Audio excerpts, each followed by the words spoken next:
The president announced a new 50% tariff. And over time, we become too dependent on the United States as our biggest customer, with more than 90% of our steel exports going south of the border. They use tariffs to take our businesses, not only steel, other businesses too. We must rely more on Canadian steel for Canadian projects. $900. That's the sticker on a ton of U.S. steel tonight. A week ago, it was barely $700. The spike didn't come from Wall Street. It came from one pen stroke on June 4th, when President Trump doubled steel and aluminum tariffs to a crushing 50%. Within hours, Canada's mills, America's metal lifeline, slammed the brakes on exports like a moose caught in traffic. Detroit's assembly lines felt the shock first. Presses fell silent. Robots froze mid-dance, and paychecks got ghosted by the night shift. Meanwhile, across the border, Hamilton's blast furnaces roared back to life, lighting the skyline like a wartime foundry. Except this war was started by a guy who dodged actual service, but never a chance to start a trade fight he doesn't understand. Mark Carney fired the next shot, calling Washington's move an own goal of historic scale and slamming the trade door shut. And just like that, the president who promised to bring jobs back handed Canada the keys to the factory. So now we ask, how did a tariff meant to boost American muscle end up putting Detroit on an iron lung? Why is our friendliest neighbor suddenly treating steel like it's a state secret? And who's going to pay when the metal runs out? Ottawa, Beijing, or your Uncle Joe in Michigan trying to fix his truck? Stay with us. The answers start right now. Before we continue, click subscribe below. We don't sugarcoat. We don't protect politicians. We expose what others won't. The irony couldn't be sharper. A protectionist wall built to save American jobs has in week one outsourced raw metal, frozen Detroit's assembly robots, and handed Canada the throttle on North America's supply chain. Not bad for a president whose economic strategy usually begins and ends with yelling "America first" into a microphone. Ford saw it coming. On May 7, 2025, CEO Jim Farley warned that the 50% steel and aluminum levy would dump a $2.5 billion surcharge onto this year's books, forcing company to pull its profit forecast before the ink on Trump's proclamation had dried. You'd think someone would have told the White House that trucks don't run on slogans. Even before that, Reuters put a price tag on the pain.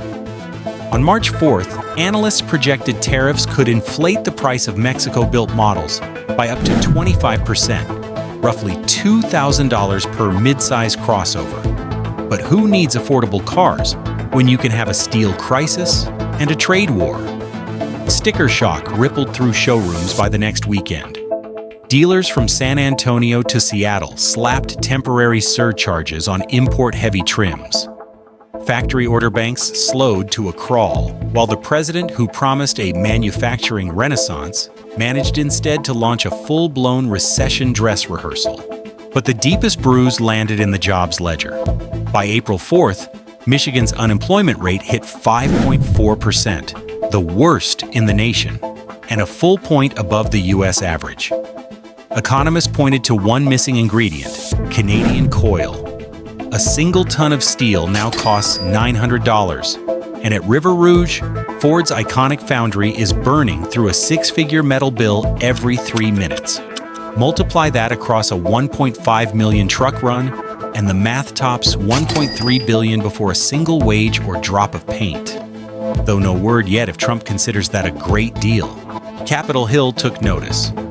On July 21st, a bipartisan pack of Great Lakes senators crossed into Ottawa, pleading with Prime Minister Mark Carney to loosen what they called a metal blockade.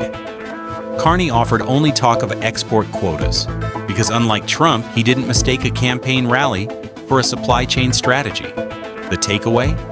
A tariff wall meant to shield U.S. industry is now starving Detroit of the very alloy it breathes, handing Canada the supply chain steering wheel and putting Main Street USA on layoff watch. unless that wall comes down fast, Motor City may be staring at a 2008-style rerun. This time, there's no bailout waiting at the exits.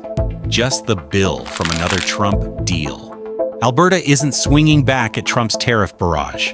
It's sidestepping it with precision. On July 22nd, Alberta, Saskatchewan, and Ontario signed a new pact. Every pipeline, rail spur, and mineral corridor must now use steel melted in Ontario. That's one way to respond to Trump's trade tantrum. Cut the U.S. out of the bid sheet entirely. Last year, Canada shipped about 6.56 million tons of steel to the U.S. A chunk of that, over 1 million tons, was line pipe. Now every pound is staying north or headed overseas, thanks to a tariff policy drawn up by a man who once said wind turbines cause cancer. And Ottawa's not done. A new quota slashed tube and pipe imports from non-free trade countries in half. Anything over the cap gets hit with, you guessed it, a 50% tariff. It's like Trump taught them how to use tariffs. And now they're using them better. The impact was immediate.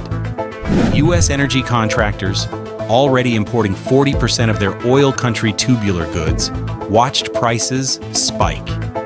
Small drillers in Texas and North Dakota now have to pay a premium just to get pipe delivered. Maintenance crews are cannibalizing old stock, while Alberta frames it all as energy security and pockets the political win. Trump framed it as America winning, which might explain why the scoreboard keeps showing Canada in the lead. Meanwhile, Europe's playing a longer game. On January 1st, 2025, the EU flips the switch on its carbon border adjustment mechanism, taxing dirty steel imports at the same rate as European carbon prices, forecast at about $89 per ton. Ottawa sees opportunity.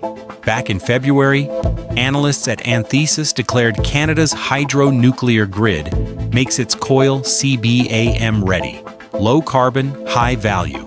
In other words, green tagged. The result? Canadian sheet rolls straight into Antwerp with a carbon passport.